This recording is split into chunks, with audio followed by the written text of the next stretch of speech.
My name is Jerry Gill. Today is August 26, 2010. I'm visiting with Dr. Kathleen Laster here in her office in Shawnee, Oklahoma. This interview is for the O State Storage Project of the Oklahoma Oral History Research Program. Kathy, I appreciate you taking time for your practice to visit with me and do this interview this afternoon. You're welcome. I'm glad to be here. Great. Kathy, you have quite a tradition in history at Oklahoma State University. We want to talk about that a little bit later, but could we start with your early life, where you grew up, parents, family, a little bit of that information? Okay. I grew up in Del City, Oklahoma. I was actually born in Dallas, and my parents moved to Florida, New Jersey, and then to Midwest City. And I could have been a bomber, but I turned out to be a Del City Eagle because we moved to Del City when I was in the second grade. No, in the third grade. My dad worked at Tinker Air Force Base, and he was an airplane mechanic, and he wasn't in the military, but he was a civil person. And then my mom was a secretary. For a few years she didn't work, but about the time I went to school she started working. And I had 5 kids in our family.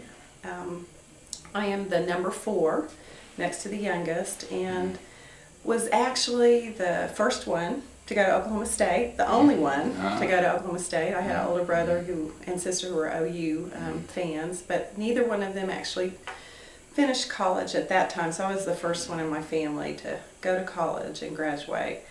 My dad died when I was about 14.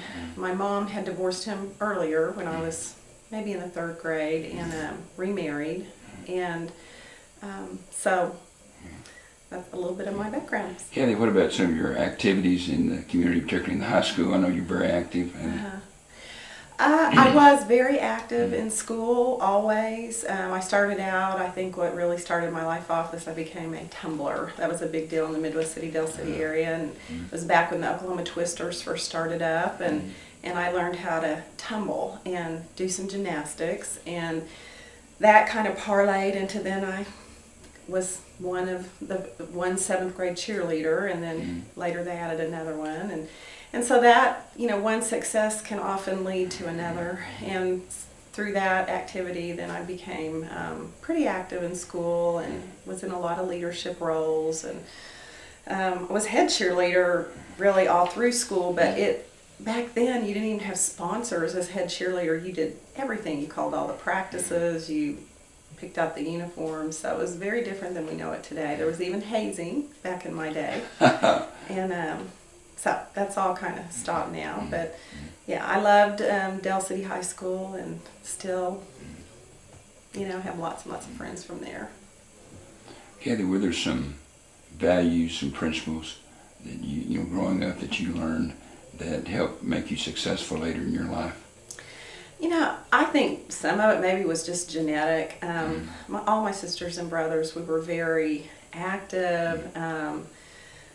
We just all take a lot of initiative, and we're hard workers. We had a fairly chaotic family life, so I think we learned kind of how to deal in difficult circumstances. I know one thing my mother always said to me that kind of stuck with me was, the whole world can't be out of step, and you the only one that's right. So I think, when everything's really felt, I was, upset with everything going on in my life, I learned to kind of look inward and see what it was I was doing to contribute to that. But I'd say a lot of hard work and closeness as a family, and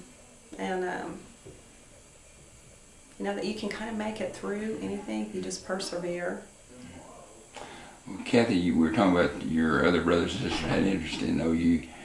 What was there an influence? Some of the influence you to come to Oklahoma State to enroll at OSU? What was that?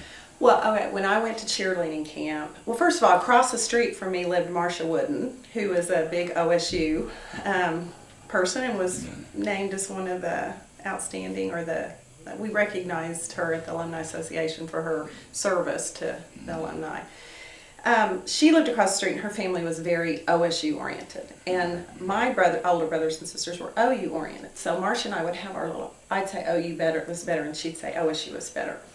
However, when I got into high school and I went to cheer camp at OU and saw all the hippies laying around, because I graduated in high school in '73, so I was going to cheer camps in the late '60s. I didn't want any part of OU. I just didn't like the atmosphere at all. And there was one person who was 2 years ahead of me in school named Debbie English, who went to Oklahoma State, and we got to go up and spend a night or a weekend with her, and I totally fell in love with OSU. I went to a football game.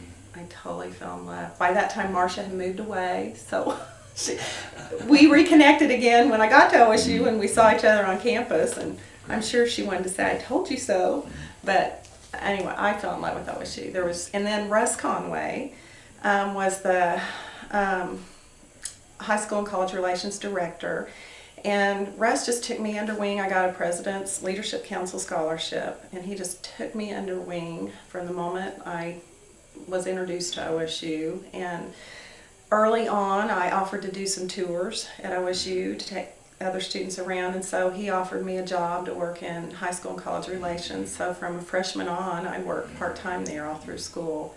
So I really saw OSU through the eyes of staff as well as a student.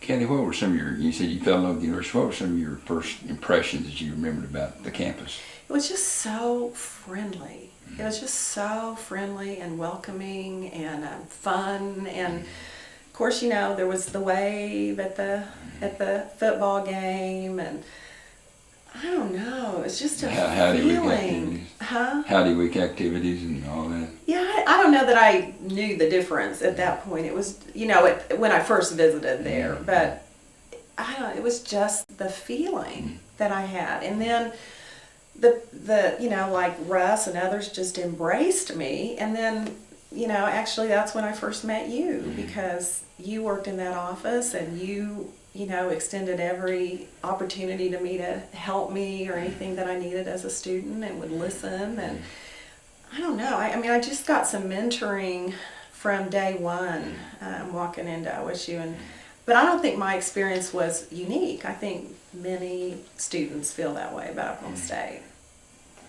Kathy, to say you were involved would be an understatement in OSU, but could you share some of your activities and organizations you're in, some of the things you did as a student, just to talk generally about your undergraduate experience? And when I first went to Oklahoma State, I took potluck on a dorm. In my high school years, I had been named All Sports Queen, and that had created a lot of jealousy among my... It was the only year at our high school that they picked princesses for all the sport, and there was only one queen, and I was it, and that didn't bode well among female peers. So, you know, I just, at that point, I knew a little about sororities, but not a lot, and I just kind of thought, I don't want anything to do with groups of girls for a while. I just want to go up to college. So I took potluck on a roommate. I'm digressing a little here, but I move into my dorm room, and I have my cute little gingham comforter, and I bring my little cheer doll and put up and all my little jock stuff, because back in the day, that was jock stuff in my high school days. And I leave, and then my roommate comes in, and she puts her stuff up, and then I come back, and she's gone. She has wine bottles, hippie-looking stuff. And I was like, oh my gosh, what have I done taking potluck? But her name was Carol Dobson, and we ended up really getting along. And as it turned out, the resident, what'd you call it, the girl in the residence hall, the residence assistants, or the counselor, or whatever. RA. The RA turned out to be Debbie English, which was the girl that I had come up to visit. She was right next door to me, and then down the hall was another high school friend who ended up being on that floor, and then 2 floors up was another high school friend. But we made friends with all the girls in our dorm, and even now I went out and visited with my daughter in the old traditional dorm. It's wonderful, even though most kids don't choose that today, because you do build this camaraderie. And of course we did all kinds of pranks with the Vaseline on the doorknobs and answering the phone and the shaving cream. We'd crawl up in the closets and lay up there, and then when they got asleep, we'd make noises, and we kept leaving our door open, so they decided to teach me and Carol a lesson, and one day when we were out of our room, they came and took a bunch of stuff out, so when we came back, we thought we'd been ripped off, and then they told us they were teaching us a lesson. But, you know, that group of girls, we went down to Padre Island at spring break in my car by ourselves as freshmen in college. I don't know why, it's amazing that we did that. Anyway, they just were great friends, but the next year they were all dispersing and going to sororities, and so. What hall was that? It was Wilhelm. Wilhelm, thank you. Yeah, I think it was Wilhelm North. Could have been Wilhelm South. Wilhelm North, yes, because it was close to the jock dorm, and I ended up dating Charlie Laster, who was a tennis player and lived in the jock dorm. So sometimes they would come over and run up through the halls, you know, at the hours they weren't supposed to be there, and the girls would all scream. And anyway, really, that freshman year of living in the dorm was probably one of my favorite years, because at that point I just went to classes like, I took a 7:30 a.m. history class. You'll appreciate this story, Jerry. And I made it to because I was an overachiever, and I made it to every class, and I made a really high A. And one day the professor said, "Would you come in and see me?" And I said, "Sure." And I went in, and he said, "Are you interested in majoring in history?" And I said, "No." What gave you that idea? And he said, "Well, it's a 7:30 a.m. class, and you never miss, and you make really good grades. I thought maybe you had a real interest in history." So anyway, that was the last 7:30 a.m. class I ever took at OSU. That's for sure. So some of your organizations and activities in your... I'm sorry, I got waylaid there. So my freshman year, mostly I just was in the dorm, and I did President's Leadership Council, and you know, just had fun. I'm sure there were things I participated in, I just don't remember. And then I did go through Rush my sophomore year, and I joined the Kappa Gamma House, and I actually Pi Phi'd. My pref was Pi Phi, and after I joined bid day, I decided I had made a mistake, because all the girls that I wanted to pledge with went Pi Phi. I should have pledged Pi Phi. So all of a sudden Rush was over, and everyone was so friendly during Rush, and then they moved us right into the house because we're sophomores, and they weren't friendly anymore. Not that they weren't friendly, but they were just busy getting on with their lives, and nobody was kind of catering to us anymore, and it was just like, oh, I don't know if I like being in this house. So I went to the person in charge, the president, and I said I wanted to de-pledge. So they said, go move back in the dorm, live there a semester, and think that over. And I did, and I decided to go ahead and stay in the sorority, and ended up becoming president. You know, junior year I was elected president for my senior year. I was in, you know, mortar board, and I was the recipient of the, is it the Wilhelm Scholarship? Yeah. Dr. Kahn was president at the time. He was wonderful. Honestly, there's just so many activities I mean, I don't know, we did intramural sports, and I was in lots of different clubs, and anything I could be in, I was. And Kathy, did you have some favorite student hangouts, places you like to go on campus and off campus as well? Well, the Fox was big in my day, and Eskimo Joe's was just a little place down, a dumpy place around the corner, and hardly anyone went to Eskimo Joe's. The Strip was the big place, and I started dating my husband now, second semester of my freshman year, and I'll never forget our freshman year. It was the Thursday before spring break, and I was in the dorm, and I'm thinking my husband, my boyfriend at the time, was with me, but I can't remember that for sure. But I remember hearing this loud noise, and all of a sudden you look out the window and all the dorms are blinking lights, and you start hearing this like swelling noise. And when we looked out, we saw this huge crowd of people just moving toward us, and we just filed out of the dorm like we were little ants. Just all went to the elevators, filed out, joined the mass, as it continued to go through campus, it picked all the students. I mean, there were thousands and thousands of students. I don't know if you even knew about this. And it made its way, the crowd, to the strip where people began to rip off their clothes and start streaking through the crowds. It was really the inception of the streaking movement in the United States, and that's when it hit Oklahoma State, and I was there, and the crowd went down and got the big bull sirloin stockade and pushed it down Washington Street and pushed it into Theta Pond. And anyway, people went nuts with spring fever that year. So that was a really fun incident. But I met my husband at the Fox second semester after a basketball game, and he and his tennis team came over and joined my friends from the dorm, and my husband sat across from me, and he was sitting next to the cutest person in our group. Her name was Linda Beatty, long blonde hair, and I thought, he's the cutest, but she'll get him. She's the cutest girl. So he talked to me crying across, the loud room across the table. It turned out he was at Girls State, and so was I in high school, and he got to go because he helped put on the trial. He was part of law analysis from his high school.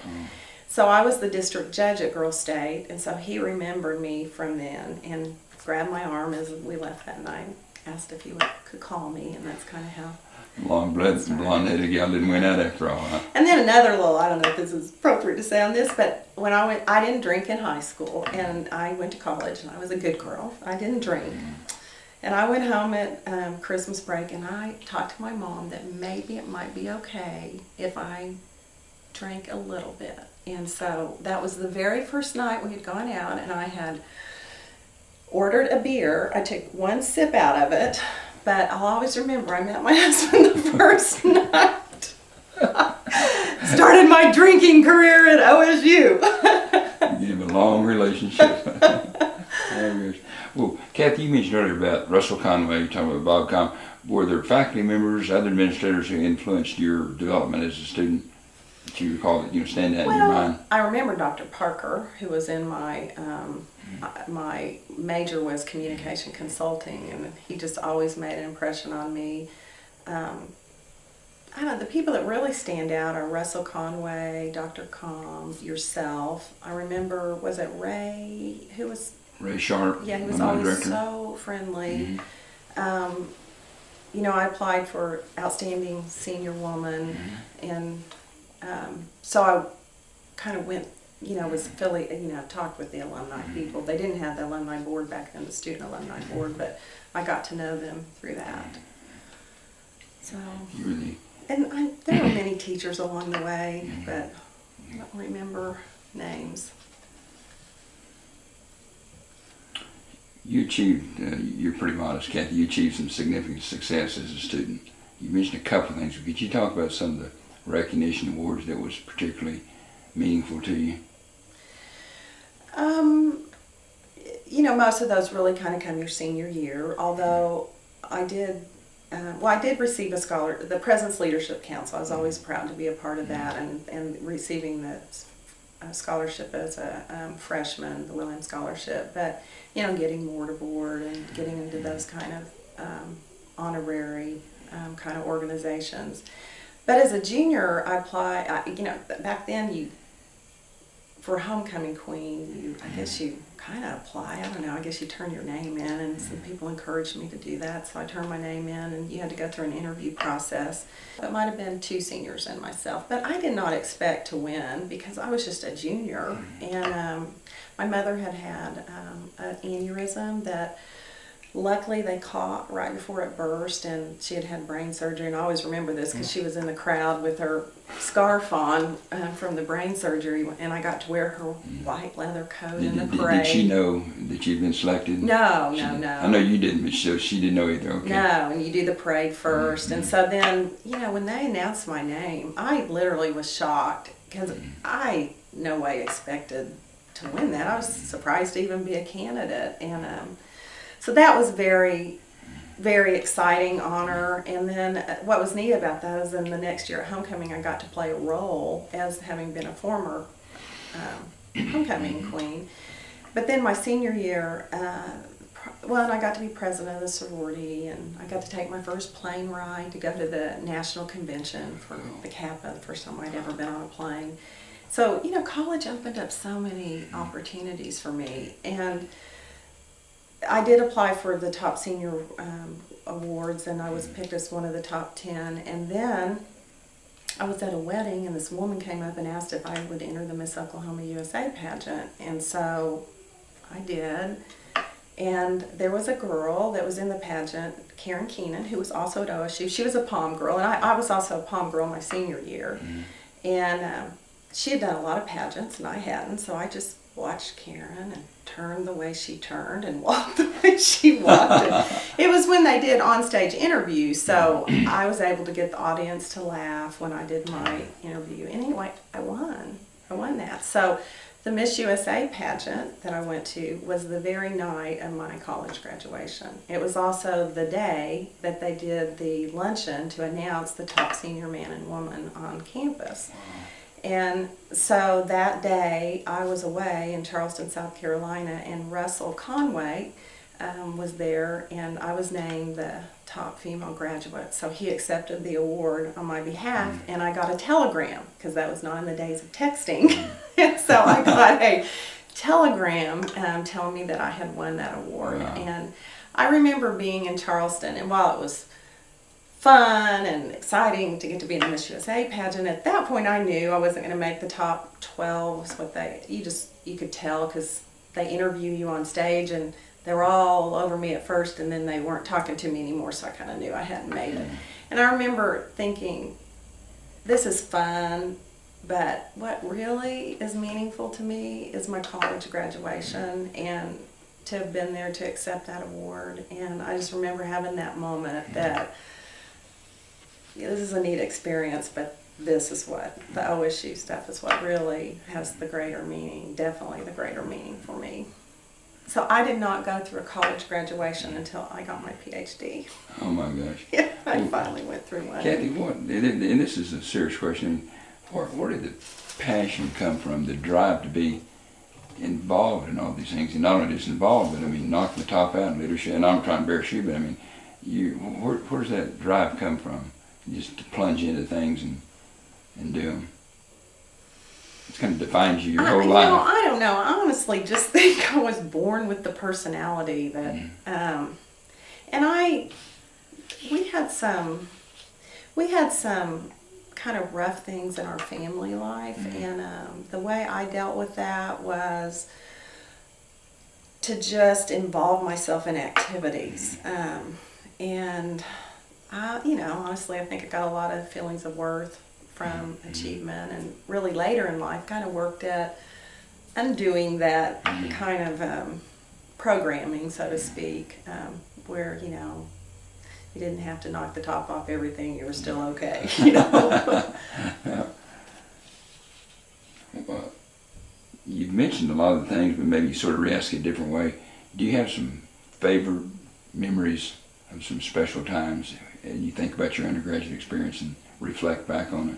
Or some things that stand out in your mind as being special to you? Well, I have mentioned some of the highlight.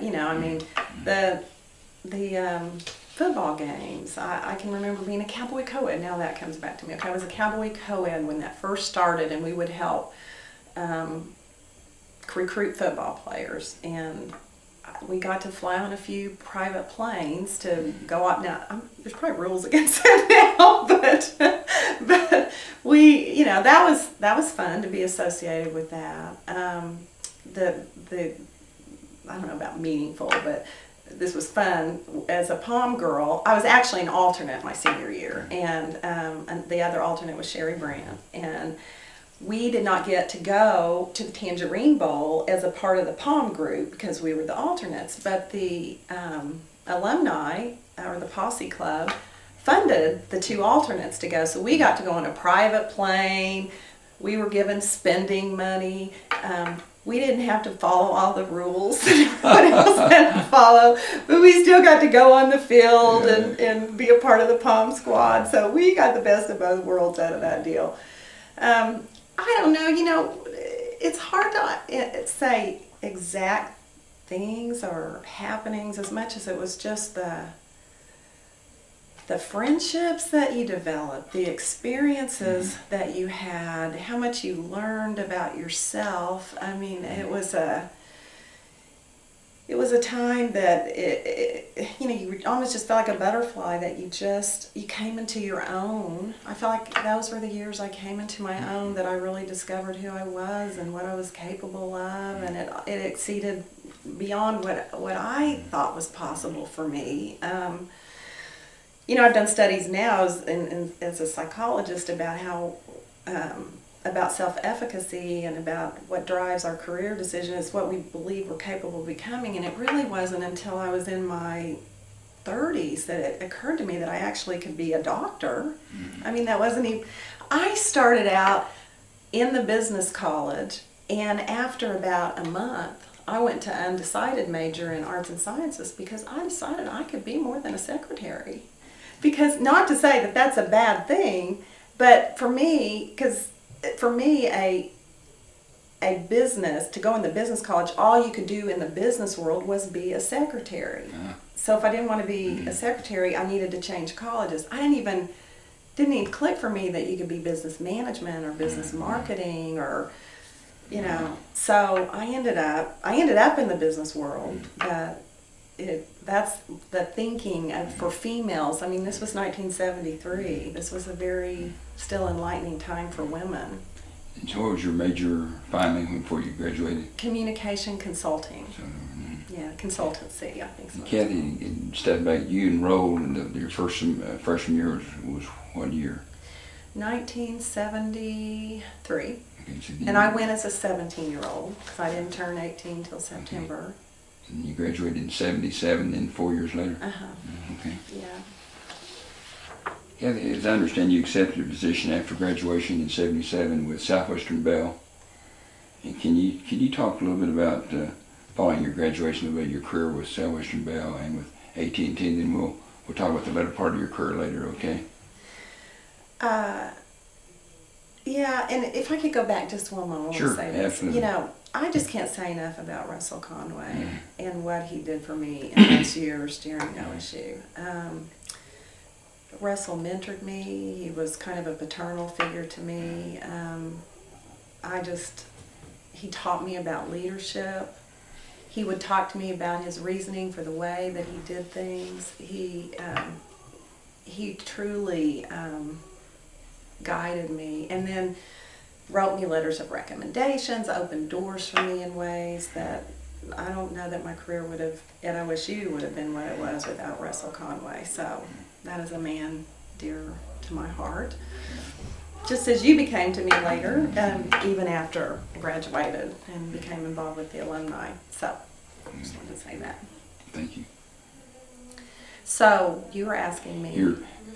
I think you went straight after graduation to working with Southwestern Bell and then later in AT&T. Could you talk a little bit about your career path and just pick some highlights and kind of share a little bit of that? Yeah, I went into, that was back when there was a lot of interviews on campus, and I went into the management development program with Southwestern Bell. My brother-in-law actually worked for Southwestern Bell at the time. So I went right into management, and you were a little bit resented coming right out of college and supervising people who had been there for a long time. But you spent maybe a month or two doing the actual job. I went and managed business offices for Southwestern Bell, and then that developed into a job where I did management development training, and then I did some work on the headquarters, and about that time, and then I went into phone center stores, and I managed phone center stores. I mean, you might remember some of those things back in the day. And when Southwestern Bell and AT&T divested, I went with, it was 1984, and they were forced to split off, and I chose AT&T to go with at the time. And so I continued to manage phone center stores, ultimately over a 3-state area. At that time, we would have quarterly meetings, all the zone managers from across the United States, in nice places all over the United States. Those were wonderful years in the corporate life when you really got a lot of management development training. You got to go to a lot of nice places, and you got to really develop a lot. Then I was offered to go on a senior management development program where they decided at AT&T that they needed to begin developing people for those higher levels of management down the line to get people in the pipeline. So I was selected to go on that program. And so the idea was to put me in a lot of cross-functional positions. So I did some manufacturing. I went up to headquarters in New Jersey. I was over marketing, domestic and international, for the cordless product line. I worked with a consulting company to help develop where that line needed to go over time. It was really kind of neat. I got to work with Bell Labs and work with overseas manufacturing concerns in Singapore and Hong Kong and Germany, and just a lot of neat experiences. I actually commuted from my husband. He stayed in Oklahoma. I lived in New Jersey for a year and a half and negotiated a good expense package with the company. But I ultimately kind of came down to go on with AT&T, and then my husband really wanted to stay in Shawnee, so it was going to either be split up, our marriage, or I needed to rethink my career path. So we had a career conflict, and I took about a year and a half to kind of reevaluate. And I actually even interviewed for the high school and college relations director job at OSU at the time. But ultimately I decided to go back and become a psychologist where I could be a professional in the community that I live, Shawnee. And I did that and I still am doing that. I have a clinical practice here. But after a few years, I decided that my real love still was working in business, and so I have evolved now to a consulting psychologist, and I have a company called Impact, and we do organizational development with companies and leadership development and culture change and executive coaching and those sorts of things. So I still have a clinical practice, and I do the organizational work. And your family, you got along the way, when I was went back to get my PhD, I decided, we decided to start our family. We were later older parents, but I had a daughter in 1993 and a son in 1996. My daughter's now 17 and my son's 14. I'm the older mom, but Kathy, I think maybe you said, but I'm not sure I picked up the year you changed, kind of made your career change from AT&T to come back to school. What year was that?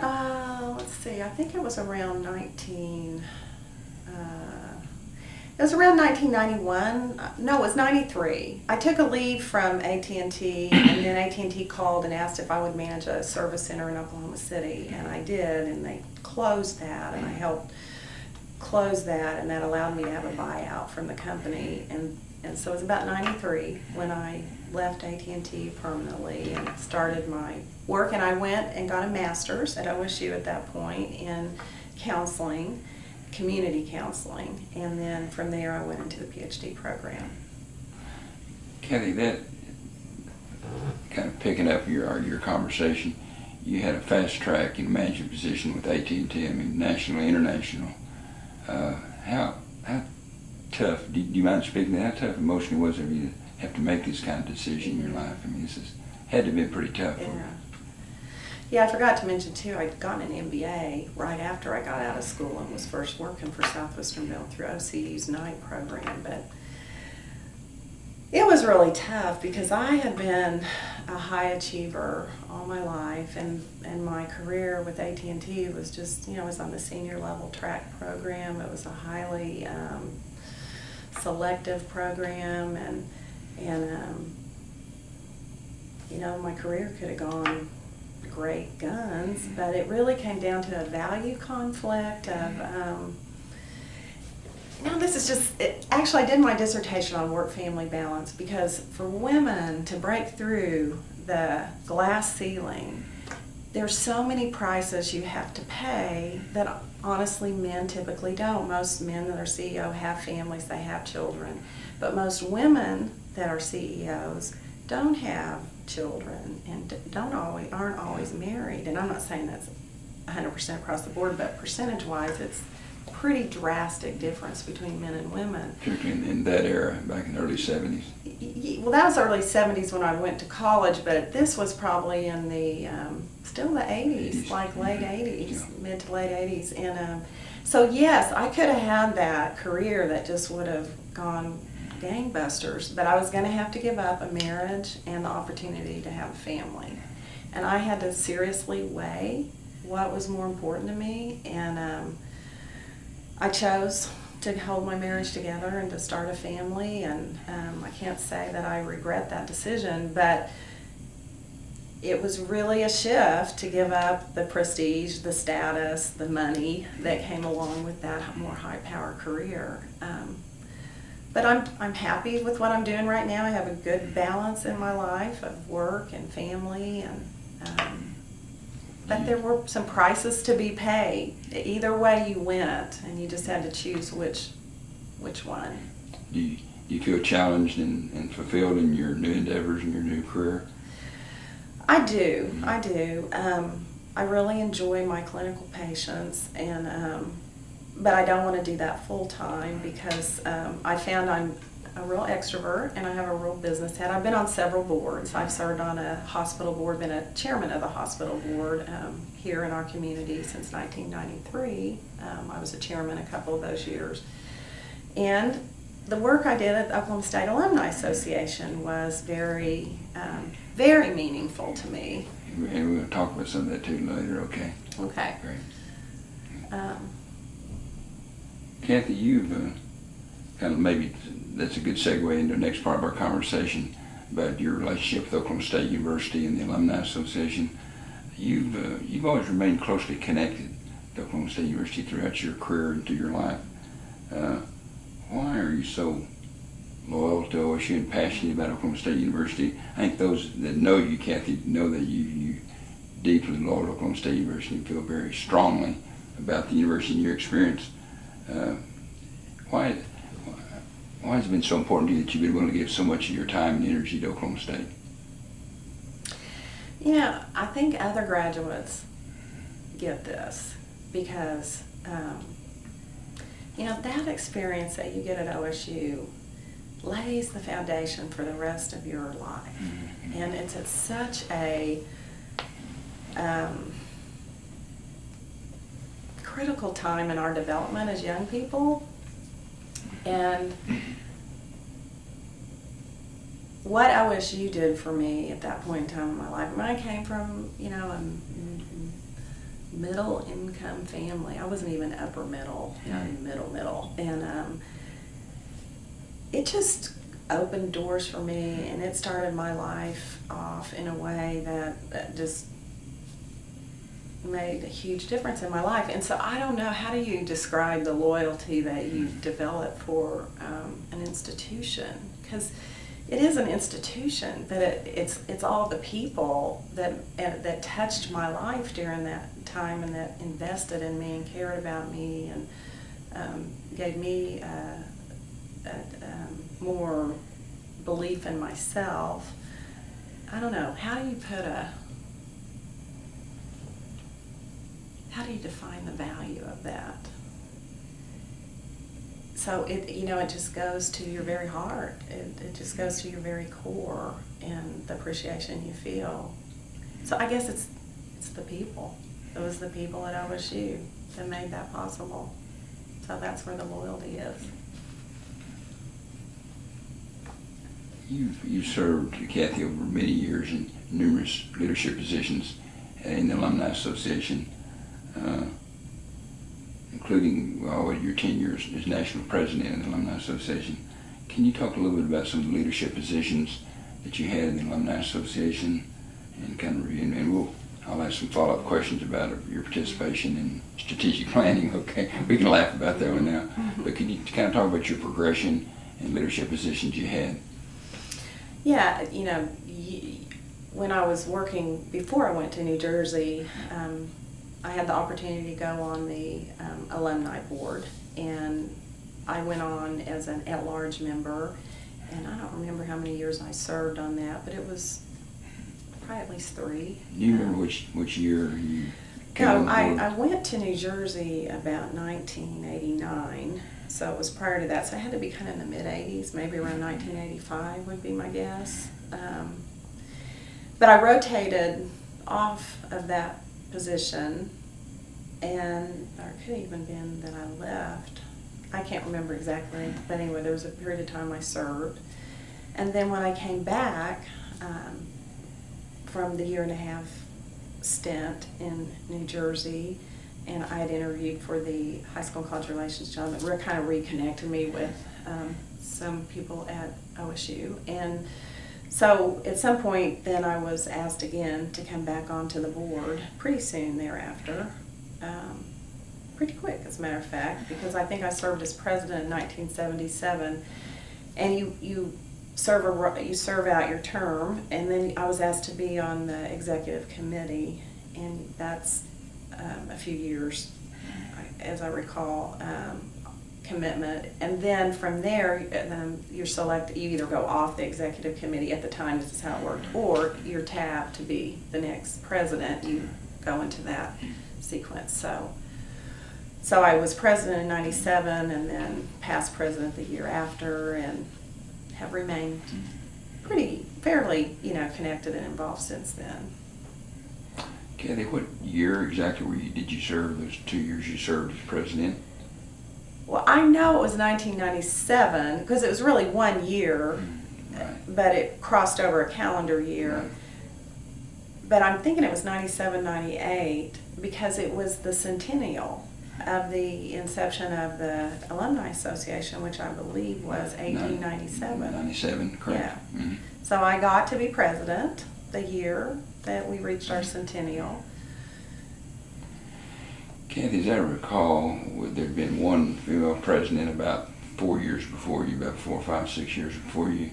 Then before that, it'd been back to 19-teens, since there'd been a woman who'd been president of the Alumni Association. You were just the second woman president of the Alumni Association since the 19-teens. Mm-hmm. Was that special for you? It was, and again, it was like, once again, OSU just kind of reaching out to me and saying, you're really capable of a lot of things. Here, let's tap you again, because, it was another experience where, I learned I was capable of more than probably I thought I was capable of. And so, again, Jerry, obviously you're doing the interview here, and you were the director of you were the director of the alumni director at the time, but since, that position was renamed to CEO and president due to many of the efforts, that we worked together on through the years for the Alumni Association to become an independent entity from the university. Speaking of names, Kathy, Yeah. think back, if you can, some of the colleagues that you had, some of the leadership team during those years that you remember. Yeah. Well, okay, so when I became president, that was the year that First USA came along and wanted to pay a lot of money to have access to our database. And they offered us $10 million, which was an infusion of revenues that were unheard of before in Alumni Association's life. And so we had to decide what we were going to do with that. So we had a team, executive committee. I mean, some of the people, I hate to even name names because I'll forget some, but I know that Kirk Jewell was on with me, and Gene Batchelder, and gosh, help me out, Jerry, because there were several. Paul Schulte. Do you remember? Rhonda. Well, I don't know if Rhonda was on it yet. On the executive committee. She was behind you. A few becoming. I'm not sure she was on my executive committee. At one point, Greg Massey. At some point, I served with Greg on that. Of course, Eyeglass, and Leonard Court, part of that, or Leonard had been a couple years I before think he you was. actually heard Well, Leonard was maybe when I was elect. He was immediate past, I believe. It might have been Leonard, Ike, and then myself, and then Kirk, and then I believe it was Paul, and then maybe Gene, and then maybe was it Rhonda? It's hard to remember the exact. Pretty powerful individuals there, aren't there? Yeah. I mean, you work for. Yeah. I guess when you think back at it, it amazes you how, at that one point in time in the history of the Alumni Association and the university, that you brought that kind of firepower, if you will, to the Alumni Association. Yeah, Halligan was president of the university at the time. There were some pretty significant things that changed in the Alumni Association at that point. I don't know if you want to go into that, but... I was going to ask you, maybe this help couch your comments. Do you remember some of the key challenges and goals of the association during the presidency? And then I was going to segue from there maybe into some of our strategic planning. But first of all, do you recall when you come in as president some of the challenges that were there in front of you? Well, we were really working to get a lot more alumni leader ownership into a feeling of ownership into the Alumni Association, which was really your vision. We had term limits at that point also, but we're trying to get young new blood in. At the same time, we were really trying to give the alumni more say in the leadership of the Alumni Association. And you as the director were really willing to hand off some of that power in order to get the kind of involvement that you knew would really propel the Alumni Association to the next level. So what we did in that time was we really began to evolve it to more of a team leadership approach, because how it was up to the time I came in, as president-elect, you didn't have much of a role, and then you step in, and then you have to make all these appointments of at-large, board members and make a lot of decisions. And so as I walked into those shoes, I thought, I'm not sure that I had the opportunity to know a lot of this, so let's go right now and get the president-elect in the room so that they can see what's going to happen their year, so they can begin preparing. So we then made some changes on the executive committee where we started electing the president-elect earlier, and then we started making a really strong effort to involve the past president, the president-elect, and the president-elect-elect. So it really began to create a momentum of whatever initiatives we were working on, everyone bought in, so it would go on beyond one more year, because I think up until then, whoever the president was would have some bent that you would work with as the director, and the next year it might be something completely different. So it created some continuity of leadership that I think really made a difference. And then trying to figure out where we were going to, and some of the challenges were, we were somewhat encumbered by whoever the president of the university was, because however their feeling was toward the Alumni Association made a difference in what our role was. So we very much wanted to attain independence and become self-sufficient financially. There was also a strong desire to create our own space, which was, I know, a dream of yours, to eventually have our own alumni center. And even if the $10 million that came in at OU, a lot of that money went straight to their athletic department, and there was a movement afoot at OSU to siphon that money to the athletic department. So we worked with President Halligan and athletic department to give them, I think we gave them $1 million of that, and then the rest, we convinced Dr. Halligan that we had some very important plans for the Alumni Association, and we were allowed to keep those monies and to put them to good use. Kathy, then at this point, and you really set the stage for that well, in terms of we had sort of this sense of where we were going and how we structured the organization. And at that point, you took kind of leadership and strong leadership in a strategic planning. This wasn't just a strategic plan. This was a significant total relook at the Alumni Association. Can you reflect back on how the inception of the strategic planning process and how it helped change the Alumni Association? Yeah. Well, we were afforded an opportunity that no prior leadership group of the alumni had ever had the opportunity to do. Because of my work at AT&T, I had gone to the Wharton School of Business for a leadership executive training program, and I had been introduced to a man named Mark Seabell of Creative Realities, and he had come back, and I had invited him into AT&T, and we had developed what we wanted to do with the product line. So I knew I had that experience. And then it was like, with this $10 million, what is the vision for our alumni center? You know, there was a mission statement, but we needed to develop a really common vision as to what we wanted to become about as an alumni association. So through that association, we were lucky to be able to get him at a much reduced cost. And so to start that process, we really needed to go ask our alumni, what did they want? So we went around and did focus groups throughout the state and in other states. We did some out-of-state focus groups, and Rhett Laubach was on staff at that time. We had him trained as a facilitator by the consultants, and we went around, and that's when I think I first met Burns Hargis, because we did one in his home in Oklahoma City. But we gathered alumni, and we had a really creative session and really kind of pulled together the wishes. We also did a quantitative survey, and we pulled data everywhere we could. And then we put all that together into the key nuggets of what we had learned from our alumni.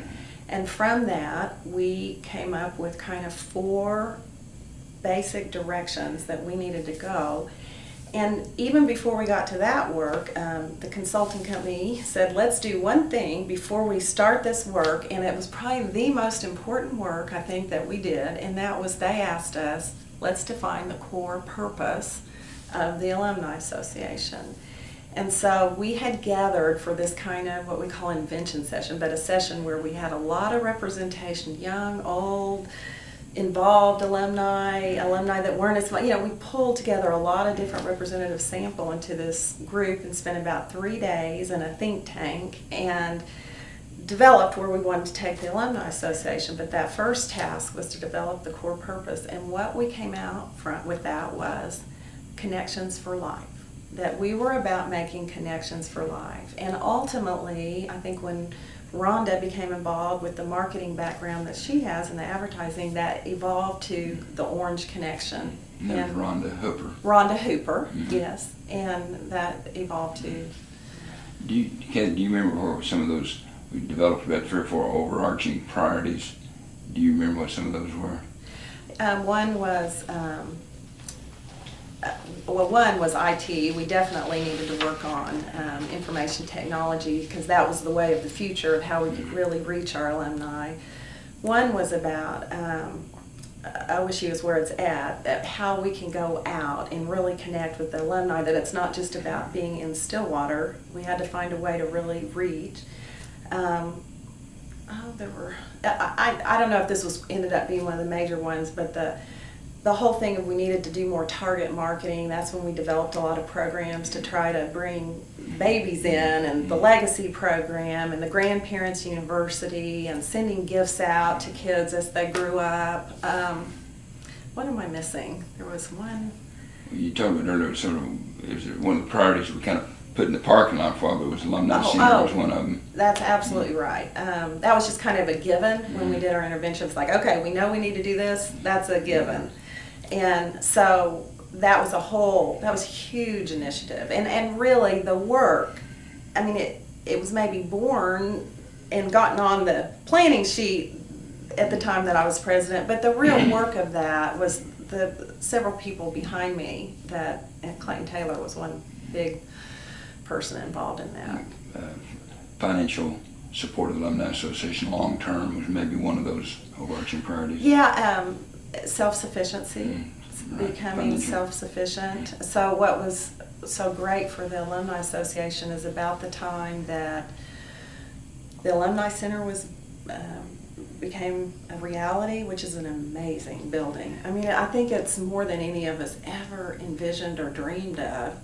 But it was about that time we became self-sufficient. So it was like bam, bam, it all started falling into place. And I know we still have the challenge today of raising enough revenues to just maintain and operate that center and make it kind of pay for itself. But, you know, it was still a huge accomplishment. Kathy, we were talking about the strategic planning, the priorities that come out of there and how they impacted the Alumni Association. How did, in your mind, how did the Alumni Association change after we initiated some of these things, and how was it different after implementing these? Well, the board really evolved. I mean, really, at one point, it was as a member of the board, you would come and get updated on the university. But it was really the executive committee that made all the decisions, and then really it was mostly the president working with the director of the Alumni Association. So what I saw change with the term limit change and with the moving to the concept of more of a alumni leadership team, more and more of the decisions and responsibility begin to fall upon the alumni leadership. And at one point where you would go to an alumni meeting and the director, which was you, would mostly carry the meeting, it became where that you were just a short part of the meeting, because the leadership and the alumni themselves began to really feel a lot of ownership for what we were doing and become a lot more involved. So along with that, I think there was there were more efforts at fundraising. I think more people saw and understood the value the Alumni Association has to the university, and so I think there became to be more of a collective effort among alumni to do the things we needed to do to make the Alumni Association the purposeful organization we wanted it to be for the university, which was to be really the friend raisers and develop the relationships and to make the experience of OSU go beyond just the undergraduate year for the graduates, and create those connections and bring value to the alumni across the country. And so we saw those changes.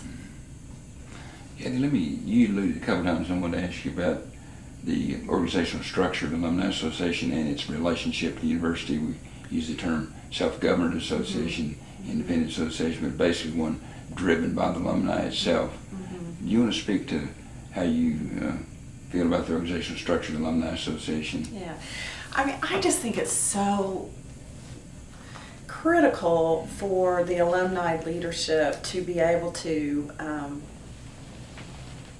have its own organization, because before there's a hierarchy at OSU, and the president is at the top, and the alumni director at the time was not even seen as in the high senior level hierarchy. I mean, they were invited in, I think the director was, but it wasn't, didn't always get the voice that the alumni deserved to get. And it very much depended on the philosophy of whatever president of the university we had. So there was not a lot of control over our own organization, because we were always at the mercy of whatever the prevailing thought was about what the role should be. So by becoming self-sufficient, it allows the Alumni Association to truly be the voice of alumni and to define our purpose and value. And of course we work very closely with the president of the university to make sure that we're helping and bringing value and doing the things that everyone wants to make OSU a better place, and to continue those connections. So I don't know, it's just, I think it's critical to the voice of alumni to have that independence.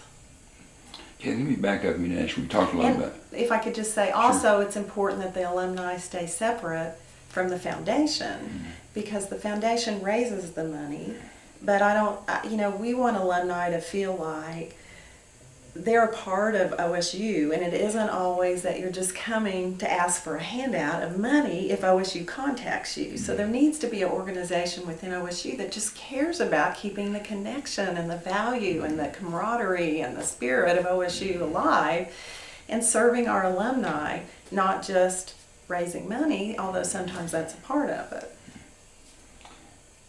We talked a lot about initiatives, but thinking about programs now and activities in the Alumni Association, did you have some favorite ones that you enjoyed related to some of the programs the Alumni Association stand out in your mind?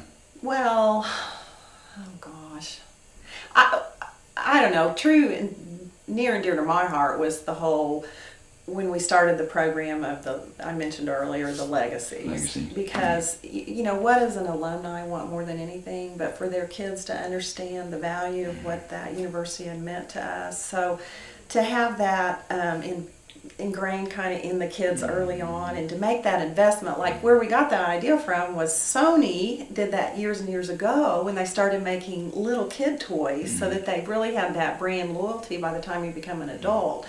So it was along that idea that we started thinking about what do we need to do for our alumni, but like Grandparent University and those, like my daughter is a senior this year, and so she's gotten all these gifts all the way. And she got to go to Legacy Weekend last year, and it really got her it gave her a flavor of OSU and what the students are like. So I didn't have to sell my daughter on OSU. By the time she was a sophomore, she was saying, "Oh, of course I'm going to OSU." Now, it didn't hurt that her dad would say, "Kara, you can go to college anywhere you want, but if you go to OSU, we'll pay for it." A little bit of extra incentive, Kathy. But of course she knew she could go wherever she wanted. Kathy, back when we started the front end, I mean, as early as when they were like little kids, they would send Pistol Pete book and coloring books and different things. Yes, like a coloring book, and at one point there was a bank that they could save money for college, and they got a little backpack, a cute little OSU backpack at one point. They would get birthday cards. I can't remember all of them.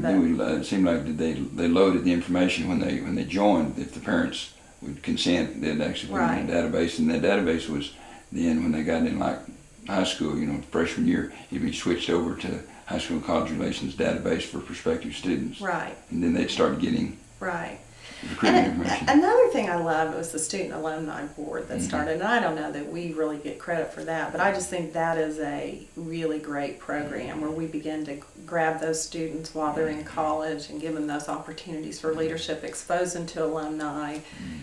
That's a great program. Recently, they started the Orange Door program, which was something that we kind of conceptualized way back in 1997, 98. But the idea that if you're an OSU business and you join the Orange Door and then you want to do business, you can go on there and see who are OSU people if you need a particular service, and you can see an alumni, and we can be loyal to each other. And your Kathy, that was started mainly for out-of-state chapters, wasn't it? So I recall. Yeah, and a lot of the strategies that were discussed back then, we knew would take a while to implement. So I mean, really, even today, we're still seeing things come to light that were, part of the long-range strategy. Great. Kathy, asking sort of in the general nature about alumni, you're important. Why is it so important to keep alumni engaged with Oklahoma State University?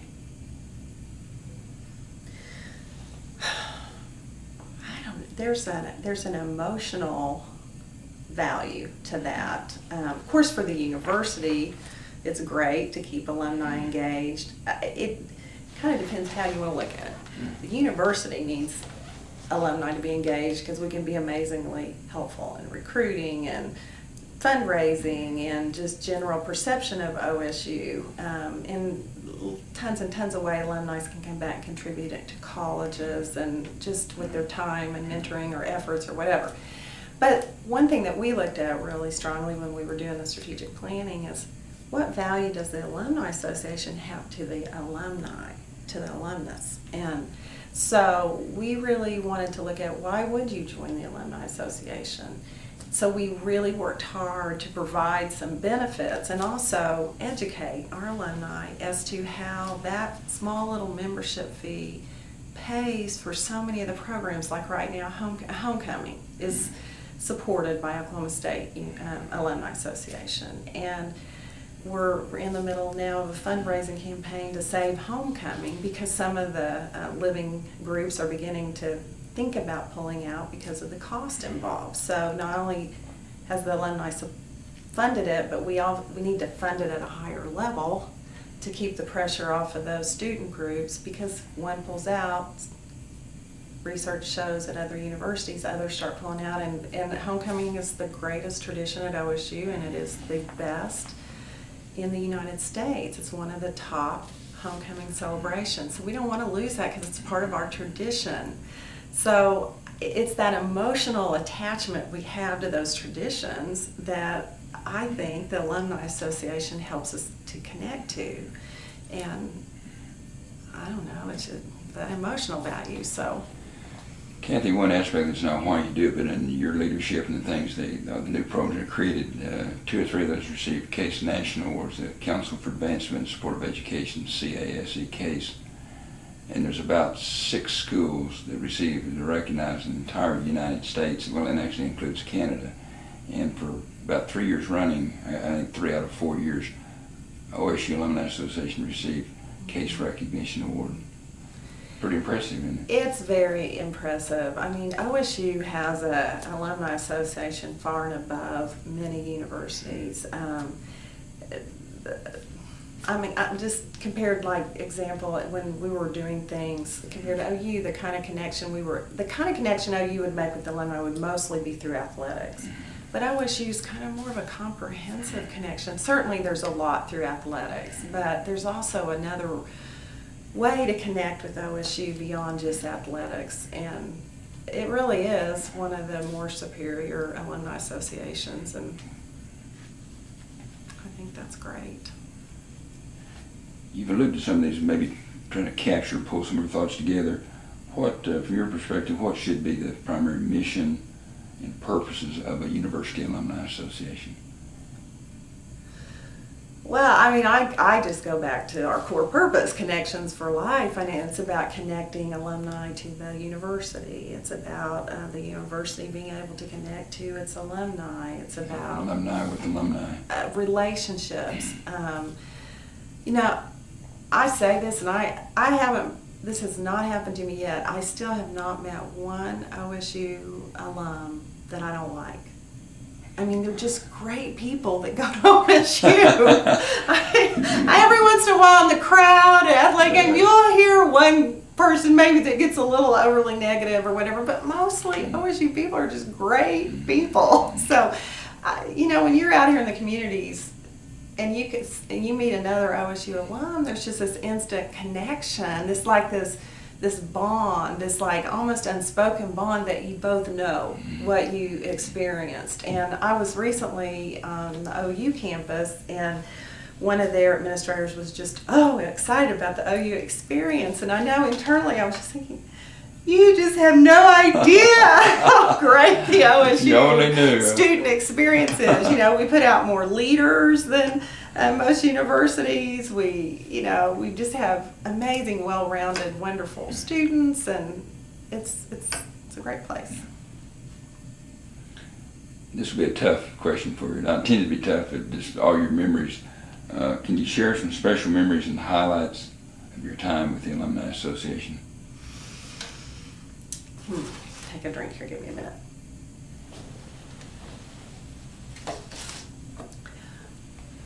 You're talking about in terms of serving on the board. I mean, just in alumni. Well, you know, of course, it's always fun to go when there's a just alumni activities period, not necessarily big athletic event, like before the Big 12 tournament, basketball tournament, and just, you know, going to those and just feeling the camaraderie of OSU and the orange, and there's just nothing that beats that feeling. I mean, I got chill bumps just those moments that you get to be a part of that. You know, knowing that Bowls want to come after us because of the loyalty that our alum have to OSU.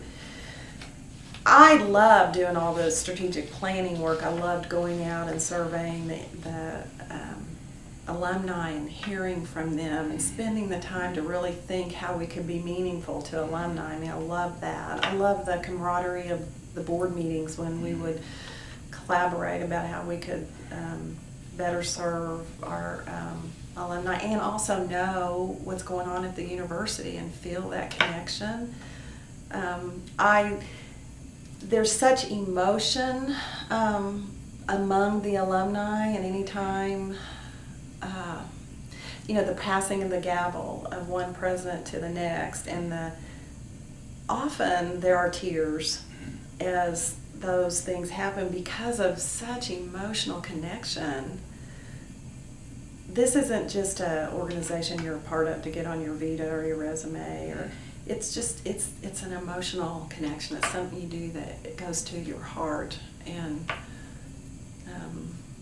so it's just the people, just the relationships. It's all about relationships.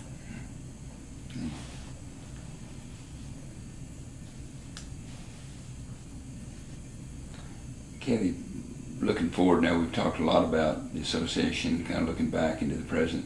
Looking forward, how do you feel about the future of the Alumni Association? What do you think it's going to need to do to continue to grow, continue to be of greater service? Well, first and foremost, it has to maintain its financial stability. It has to continue to be funded at a level that it can remain self-sufficient. I think that's critical to being able to accomplish its purpose and its true mission, which is to serve the alumni and the university. I think continued strong leadership, and then enough cannot be said about the Alumni Association staff and the president and CEO who run our Alumni Association day to day. That role is a critical role to the success, and the people that we have on our staff that do the work. They're dedicated, they've been there for years, they love the university, many of them were prior graduates, so the quality of people we have is on those staff roles, and then the leadership role is going to be important. I think continuing to connect with our alumni and help them understand the value of the membership is really important. Continuing to come up with programs that make it relevant for our alumni to be a part of the Alumni Association is important.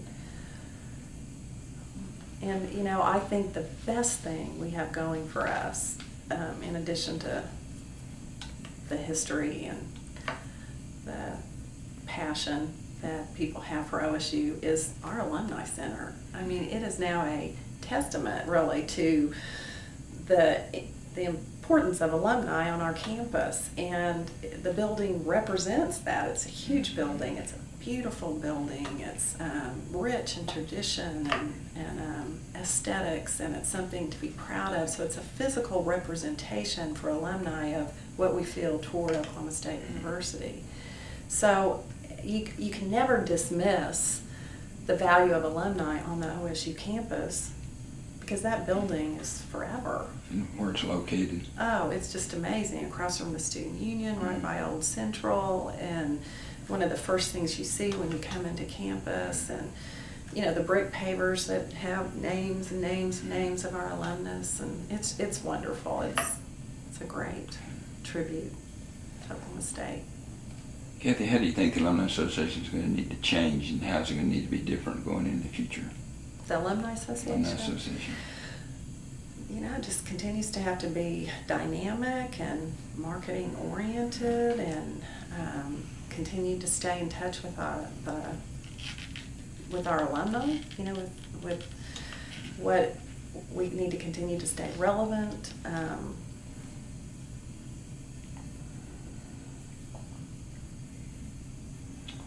a personal note, we talked about your daughter Kara, earlier as a senior this year. I understand that the OSU legacy in your family may be continuing. Yes, she's definitely planning to go to OSU. Mm-hmm. We have a 8th grader that's a boy as well, and he's very into basketball, so it depends what happens with his basketball career, if he gets a scholarship somewhere. But if he doesn't, I imagine OSU will be his pick too. And it's a neat thing, when you have your whole family can bond and rally around your affinity to a university. So I can't wait for her to go and have some of the experiences. And even now, as I'm a little sentimental about this being her senior year and the last year she'll be at home, I know what's ahead for her. I know how wonderful experience she's going to have at Oklahoma State, and it gives me great comfort as a parent, as a mother, to know. So I'm not quite as sad about it sometimes as she is, because she's a little scared of what the future may bring, but I know what waits her, and it'll be a wonderful experience. Kathy, what I'm thinking all the things you've accomplished as a student in your lifetime and your practice today. What professional and personal challenges remain ahead for you?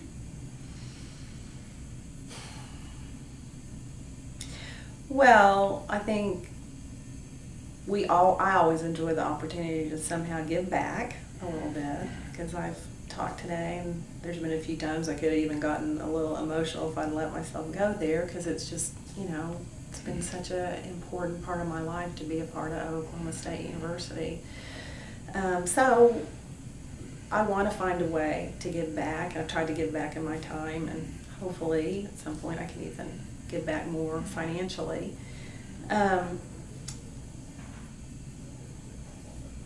Work-family balance is always a big deal to me. I did my dissertation on that, and I think it's a challenge how you give the time you want to your kids and your family, and the thing that matters, really matters most in life, in my view, and still maintain your professional passions and interests. And I love working with organizations, and I love making a difference in people's life, whether it be in a clinical setting or whether it be in an organizational setting.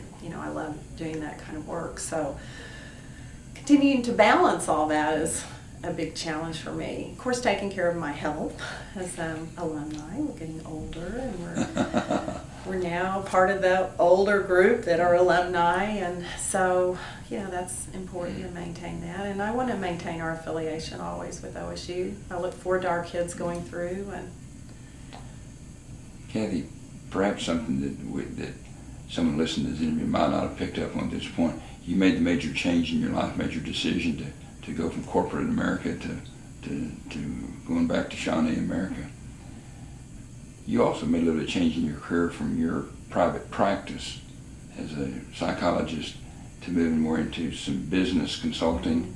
Can you talk about that, and so your decision? You're kind of balancing those two worlds right now, but can you talk a little bit about those two areas in your life and what it means to you? I enjoyed doing the clinical work, but there's just, I think sometimes some people find this early in their careers, and some people still try to figure out really what they're about. And for me, I finally connected the dots at ripe old age, around 50, and just slightly over. And I just realized that's where my passion is working with groups of people and in organizations. We spend a lot of time in our work life, and when you can connect a person's individual passion with what the organization that they work for is going, it is the people that OSU is an institution, but it's the people in the institution that make it great. It's, you can have a company, but it's the people in it that make that company great. And so my business is about trying to help tap into the potential of the people and align their needs with the organization's needs to really get the buy-in and the passion that helps the organization achieve what it wants, as well as the individual get the personal growth that they want. And I love doing that kind of work. And I look back, my undergraduate was speech communication consultancy. It's exactly what I have ended up doing. And I went the path of business, psychology, travel, stay home, the whole gamut. And I have come back full circle to what I graduated in. And but I needed all those business experiences to be able to make a contribution to organizations in this You've role. worked, Kathy, with a lot of different kinds of organizations, nonprofit, corporations. Individuals. Phillips, can you talk about some of the... Well, we've done work doing culture change in organizations. I've worked individually with executives on their own leadership development, even on their own defining what they're about and how they might want to evolve their professional and personal life at this point. I've worked with leadership teams. I love doing work with the leadership team to help them really engage and come. I work with a model called the 5 dysfunctions of a team, where we really help an organization build trust and deal with conflict and really get committed and hold each other accountable and really focus on the results to to become a higher performing group with a lot more satisfaction for everyone. So we also do selection assessment. If someone's going to hire someone, we can help do a assessment to see if it's the right fit for the job or if someone needs to be promoted. So we just have a lot of tools to help organizations maximize their people. And personally, in your consulting business, you've worked with ConocoPhillips, you've worked with hospital boards, Yeah. in addition to Banks coaching the and individual. just different organizations, universities. Actually done some work at the University of Oklahoma, and just a variety. Maybe I could ask it this way, Kathy. What do you want to do with the rest of your life?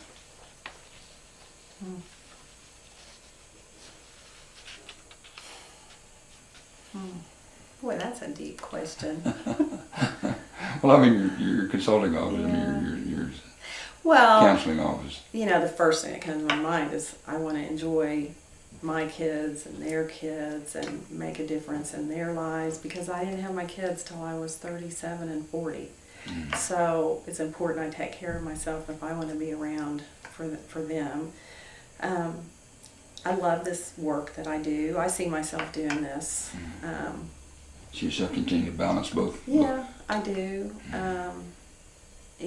Eventually when the kids are at home, maybe we'll enjoy more time with old friends and old acquaintances, reconnect. We reconnected with, my husband played tennis at OSU, Charlie, and he had a tennis partner, Glenn Nakazawa, and at homecoming last year, they did a reunion of the tennis team. We stayed in Parker Dorm overnight. Oh, my gosh. Our families, we got in a dorm room and ate Taco Bell late at night and did all the things we did in college. And as a result of that, we went out to visit them at their vacation home at the Sea Ranch north of San Francisco, and totally reconnected now our kids with their kids, and it was just a wonderful thing that really homecoming created that opportunity for us. So I hope I'd love to have the time with friends and family, and continue to work with my clients and just stay viable for as long as I can. I want to keep our connection with OSU, and I think we'll be very involved over the next few years because of our kids. So, and I love that I was president of the Alumni Association, because forevermore you get to be a part of the board, and I can always stay connected, and I value that greatly. Kathy, you probably have gotten far enough in life that you can be thinking about your legacy a little bit. Let me ask you this question: how do you hope people remember Kathy Melcher Laster? Boy, that's a tough one. Oh my gosh. I guess I would say as someone that really tried to make a difference in other people's lives, whether it was my own kids or my siblings or my extended family or my friends or my mentors or my clients. I guess I just want to feel like I somehow made a difference for them.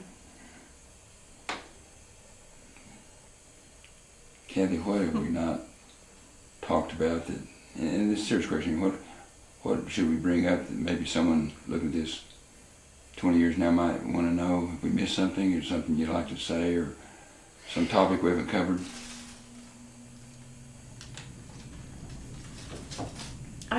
I think maybe a little bit to go back to the woman thing, the female thing. I mean, it was a great opportunity to get to be the president of the Alumni Association as a woman. I do think women bring things in leadership. We use our brain in different ways than a man does, and not to say there aren't great male leaders, but female leaders can bring many things to organizations. And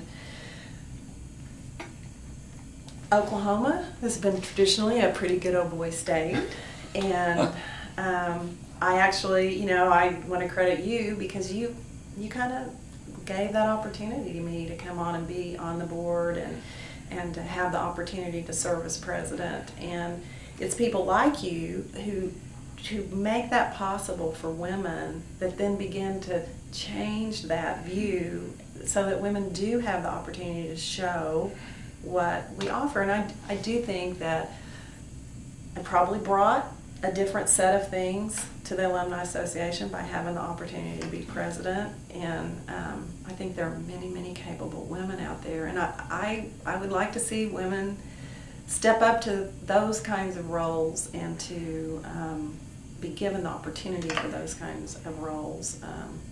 So I think that's a challenge I would put out there too.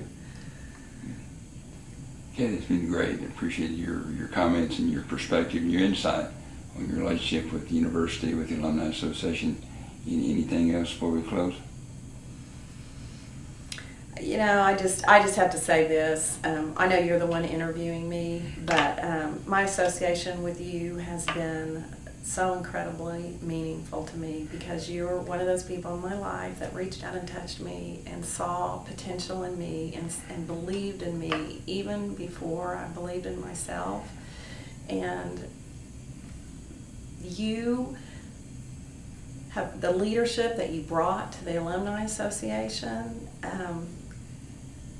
You, Jerry Gill, I know you didn't want this to be a part of this, but the legacy that you have left at this university to help evolve the Alumni Association to what it is today, not only does it set us up to be really successful going into the future, you've just personally touched so many people's lives in your role as the leader of the Alumni Association or the director. And I just want to thank you, because you have made a difference in my life, and I thank you for that.